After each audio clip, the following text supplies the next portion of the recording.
Episode 1 starts with some great foreshadowing, with Peter missing the train to school. He unzips his backpack, and we immediately think he's reaching for his suit, but it ends up just being a misdirect. This is something that they play with later, with him having a superhero suit and then having to use it to try and get to school by swinging around. Before that happens, though, we see as Peter gets bit by the spider that gives him his powers, after Doctor Strange fights off a Venom symbiote at Midtown High. Something to note is that Peter sticks up for Nico here even though he hasn't met her because his sense of justice makes him do so. Peter faints because of the spider bite, and then eventually we get a time skip that shows him a few months later with him swinging his way to school. While he does this, we notice as Peter Parker stands up for Harry Osborn. The fight scenes are choreographed pretty well with the animation working with the art style. The one thing I will say though is that the characters, while remaining stationary, don't really look as good in the art style because it doesn't serve itself well for it. While in motion though, it looks like a comic would, which is what I like about the art style, but I see why people are making complaints. While Peter saves Harry Osborn, he has that iconic, witty Spider Man like chatter, and I think we all just like that. Really that bad?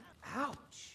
After saving Harry, he goes off to Midtown for class, where he's obviously late. We are introduced to Pearl, who is the love interest for Peter at this point in time. Unfortunately for Peter, though, Pearl has already been asked out by the star athlete on the football team named Lonnie. Peter sees a shot to try and talk to Pearl by being her lab partner, but Lonnie actually asked to be Peter's. Something that I like here is that Lonnie is actually nice to Peter instead of being your typical jock stereotype. He's honestly the antithesis of that stereotype, with him actually being well rounded as an athlete and as an academic. The character of Lonnie I actually really enjoy, with the overarching theme of racism and how he's perceived with an elderly woman and her grandson walking away from him on the metro, as well as a cop trailing Lonnie home and looking suspicious of him. We can see how Lonnie doesn't want to go home, with football, school, and Pearl being his saving graces from this racist world that he lives in. We then have a very naive and optimistic Spider Man, as we see as he lets go of a girl for robbing this pizza plate. He lets her go because he says that she simply made a mistake. Hey, it's okay. It's okay. You made a mistake. Just please don't make me regret this. I think that's probably the best thing from the series thus far, or just in general, with this Peter Parker being a very large optimist and having so much hope for humanity. Overall, episode 1 establishes a very comic accurate and honestly amazing New York City, with Peter Parker being a flawed and young optimist that we all know and love. It's why I love Spider Man as a character, with his whole thing not being about justice, but about people being vulnerable and making mistakes and trying to improve and grow upon them. If it was about power, we've already seen how Spider Man can lose control and one shot villains. Episode 2 starts off where episode 1 left off, with Norman Osborn paying a visit to Peter, who is given a paid internship at Oscorp. Before heading to his internship, Peter goes with Nico to watch the football game and support Lonnie. When he does go to his internship, this is a treasure trove for Marvel cameos, most notably being Amadeus Cho, who's otherwise known as Brawn or a Hulk variant.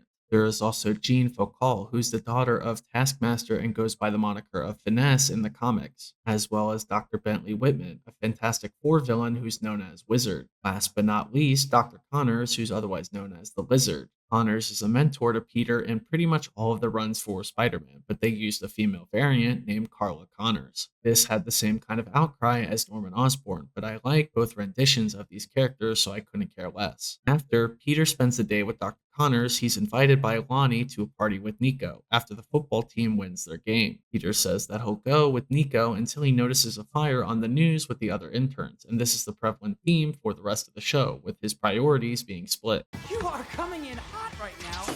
How about you cool off? He fights with C-list villain named Butane, who is an arsonist that is burning down the wrong building that he was contracted to do so. This fight is the best of the series thus far, showing off the style that they're going for with the fire flowing through the canvas. After winning the fight, Peter has his identity revealed by Norman Osborn as he's been caught on camera swinging out of Oscorp. Episode 2 is everything that I want from a Spider Man show, as it builds off of what Episode 1 does rather well. This universe feels incredibly faithful to the comics and fleshed out, something that can't always be said of Marvel shows. But the most notable thing that they do in the show is that they actually demonstrate how Peter lacks the ability to do everything he wants. He has responsibilities that tug him in every direction, and he has to make sacrifices for the greater good. This is what makes him Spider Man. Honestly, it just brings me back to my childhood idolization of the Amazing Spider Man. At the start of episode 3, Norman reveals that he started his Oscorp internship solely because he wanted to repay Spider Man for saving his son's life. This shows how clever and calculated Norman actually is, with him wanting to help Peter with his suit and elevate his life as Spider Man. Peter says that he doesn't know if it's okay for him to continue working at Oscorp, with his responsibilities being more important than the lavish lifestyle that Norman can provide. Something that I do love, though, is that Norman understands these wishes, but says that Peter has a bright future not only as Spider Man, but as himself, Peter Parker. Even still, Norman wants to kind of pay him back for saving his son and writes him an $1,000 check. This is important because in the next scene, Peter shows that his financial status is bad, so he suggests that he'll continue doing it for the sake of Aunt May. This is juxtaposed with Lonnie's own financial struggles, with him offering to pay for Peter and Pearl's lunch but not having enough for himself.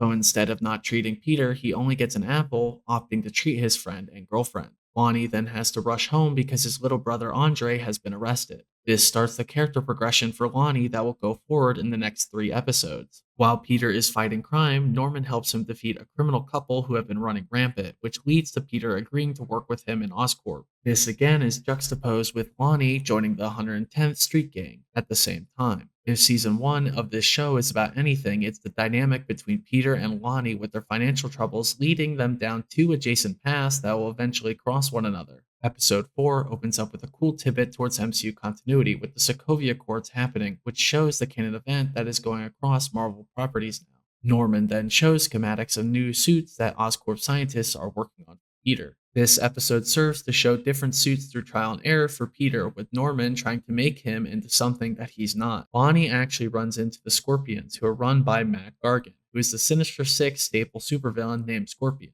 Norman's rant about heroes shows how the universe is vastly similar to the MCU, also referring to Hulk's rage out in Age of Ultron. Norman then shows the final suit, saying that he shouldn't have tried to change Peter, as Peter himself is Spider Man. I know I've been throwing a lot at you, but it's only because I want you to be equipped for whatever's out there. Peter gets acclimated to the new suit before dropping it unannounced back at Oscorp, where he inadvertently reveals his identity to Harry Osborn. Just after this, though, we're shown an introduction to a comic accurate Dr. Octopus ending this episode. Episode 5 starts with Dr. Octopus selling a piece of high tech gear to a Russian gangster known as Mila. This version of Dr. Octopus is jaded and has a severe inferiority complex that just works for the character. My name should be held in higher regard than Stark, Banner, Osborn. After having his identity revealed, Norman decides to invite Harry to help with Team Spider Man. This shows how Peter and Harry develop their friendship in this universe, for which Harry helps drive Peter to school, which Nico then proceeds to give his backstory, which we can see a small cameo of Luna Snow on Harry's Instagram as well, as Nico says that Peter needs to make time for himself, but it feels like she more so wants to spend time with him. It's okay, Pete. I've read that lots of boys develop feelings for their babysitters. I won't judge you too much.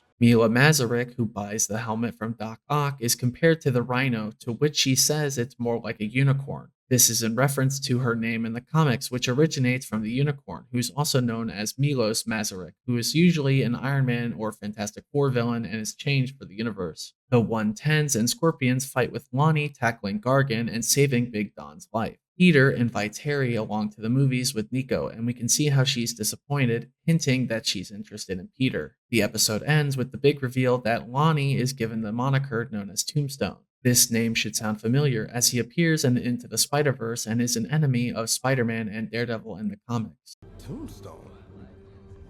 Yeah, I can't lie. Kinda like it.